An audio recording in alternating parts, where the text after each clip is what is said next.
welcome to the Powerhouse. I'm Vanessa Long and this is your Mojo Moment, in which I share one of my favorite quotes and then give you a tip to take the quote and make it practical.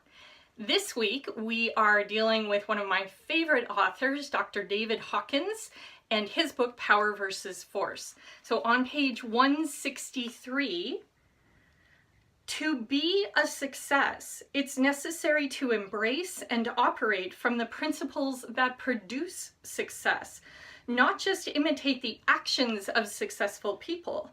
For to really do what they do, it's necessary to be like they are. And I love this quote so much because Dr. Hawkins really lays out a truth that I have found in business, which is that you can imitate what somebody else does and you won't get the same results because you are not that person.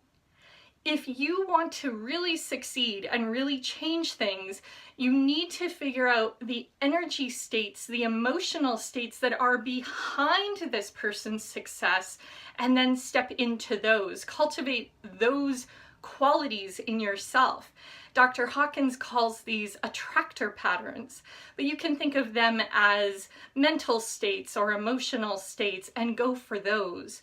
So where do you find your emotions going? Where do you find your thoughts drifting to as you think about your business and yourself?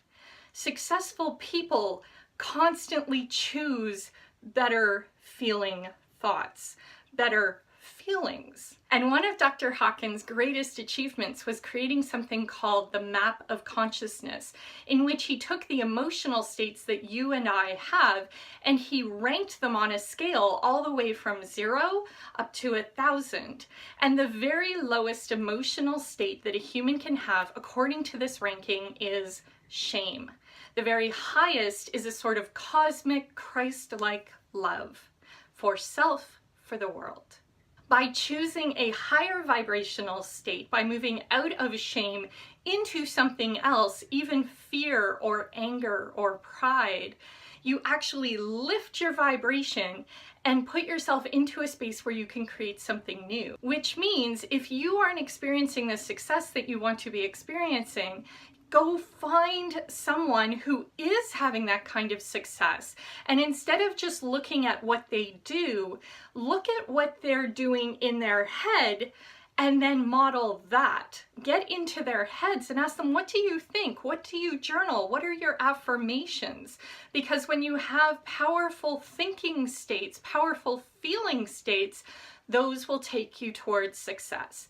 Are they living in shame or are they living in curiosity? Are they living in rational thinking or do they actually manage to feel love on a very regular basis? And remember, this isn't what you're thinking you're feeling, it's what you're actually feeling. So one of the best ways to get out of shame and into something useful is to choose a thought that raises your vibration. Choose to think about somebody or something that you love. Today's power tip, today's mojo moment, is to make sure that you don't emulate what people do before you figure out what it is that they're feeling. And then get yourself into, as close as possible, those high vibration feeling states. You'll find that your world shifts very quickly when you choose to feel a different thing. This is Vanessa Long for the Powerhouse, and this has been your Mojo Moment. Bye!